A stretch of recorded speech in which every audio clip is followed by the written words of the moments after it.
Sziasztok, én Jóföldi Salomé vagyok. Szeretném megmutatni, hogy mi az a matricariccelés, azaz hogyan tudtok előkészíteni Illustratorban egy olyan grafikát, amit egy ívről könnyen leválasztható, előre körülvágott matricaként szeretnétek nyomtatni. Első lépésként létrehozunk egy új layert, vagy réteget, és elnevezzük riccelésnek. Kiválasztunk egy matricát, amit szeretnénk először körbericcelni. Én mondjuk ezt választom, Command C-vel kimásolom, mert előre körbe van jelölve, ugye, és egyszerű lesz majd az elején. Rámásoljuk a Command F-fel a riccelés layerre, és ideiglenesen eltüntetjük a matricákat, hogy ne zavarjon bennünket. Ez nekem ugye csoportosítva van. Az lenne a cél, hogy minden formát meg vonalat egyesítsünk. Ezt a görbekezelőnél, vagy angolul a Pathfinder-nél tudjuk megtalálni, az ablaknál.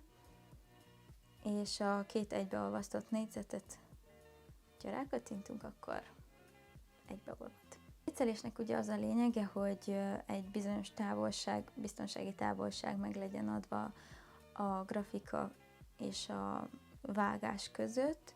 Az a nyomda, ahová én küldtem, ott 3 mm távolságot kértek, úgyhogy a vonásnál, vagyis a körvonalnál 8,5 pontot fogunk megadni, mert az körülbelül 3 mm. Most ugyanazt kell elérni, mint előtte a formánál, tehát mindent egyesíteni akarunk, de mivel itt csak egy vonal van, és ez valójában nem csak, tehát valójában a shape itt a szélénél ér véget, ezért kijelölünk minden vonalat kibővítünk. Így most látszik a szélén is, meg az alján is, hogy minden vonal ki van jelölve, és akkor most a görbekezelőnél, vagy Pathfindernél egybeolvasztjuk újra. Szuper! Így most megvan a 3 mm távolság, a kitöltést azt elvehetjük róla, és egy nagyon-nagyon minimális körvonalat megadunk, csak így útmutatásként. Most pedig, hogyha a matricákat, vagy a többi grafikát visszahozzuk, akkor látszódik, hogy körül van vágva, és így pontos a mérete. Ugyanezt kell megcsinálni a többi grafikánál is, annyi, hogy bizonyos esetekben ez bonyolultabb lehet, úgyhogy mutatok egy másik példát is.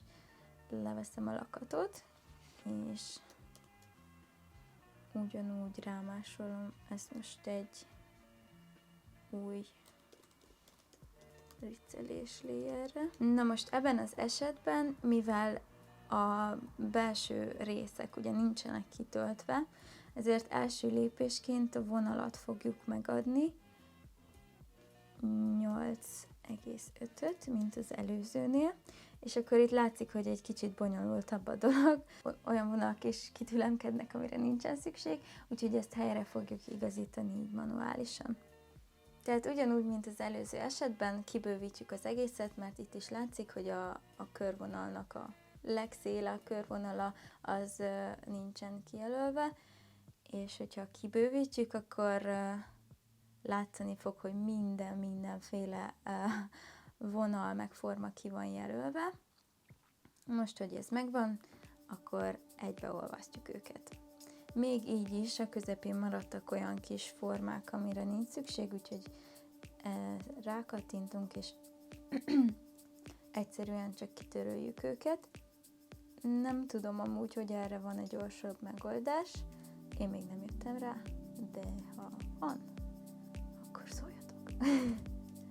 Kész. Most pedig referenciaként újra kimásoljuk a matricát, lelakatoljuk, hogy ne sérüljön, és a matrica fült is, és most látjuk, hogy mi az, ami feleslegesen itt van. A harmadik eszközzel, a tollal, ha rákattintunk azokra a pontokra, amik feleslegesek, akkor le fogja vonni őket, Egy másik megoldás, amivel ezt lehet pontosítani, mert ugye, hogyha kivettem a pontokat itt, akkor lett egy nagy megszakadás. Ezt helyre lehet igazítani a ceruzával. Hogyha egy ecset van nektek, akkor 2 kattintással tudtok váltani ceruzára, és a pontokat összekötve így létre lehet hozni egy új vonalat. Az nagyon fontos, hogy minél kevesebb pont van, annál jobb lesz a grafika. Szóval itt, hogyha már látjuk, hogy van egy ilyen összekötő pont, tudjuk együtt kezelni a formát, akkor minden rendben van. Jó, ez itt attól még nagyon furán néz ki, úgyhogy így helyreigazítjuk, mondjuk. Még jobban. És levesszük ugyanúgy a felesleges pontokat.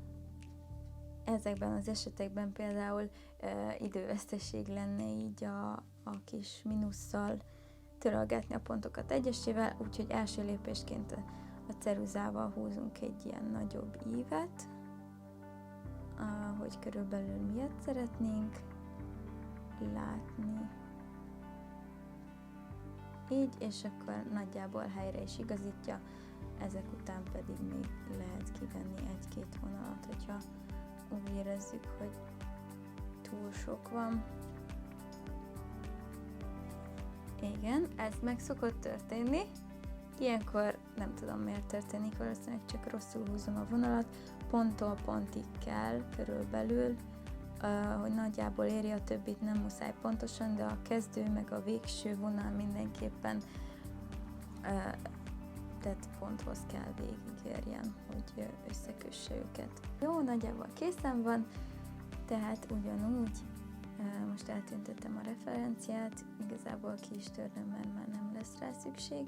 A kitöltését elveszem, a vonásra pedig ugyanakkor átadunk meg 0,5-öt, mint az előzőnél. És ugyanezt kell végigcsinálni mindegyiknél, így pontosan körül tudják majd vágni a nyomdánál. Remélem, hogy hasznos és követhető volt nektek ez a videó. Ha esetleg megtetszettek ezek a kis matricák, akkor találtok lentebb egy linket, hogy hol tudjátok megrendelni őket, és hát remélem, hogy majd jelentkezem még hasonló tartalmakkal, vannak ötleteim, de hogyha van egy külön kérésetek, akkor azt is megírhatjátok kommentben. Sziasztok!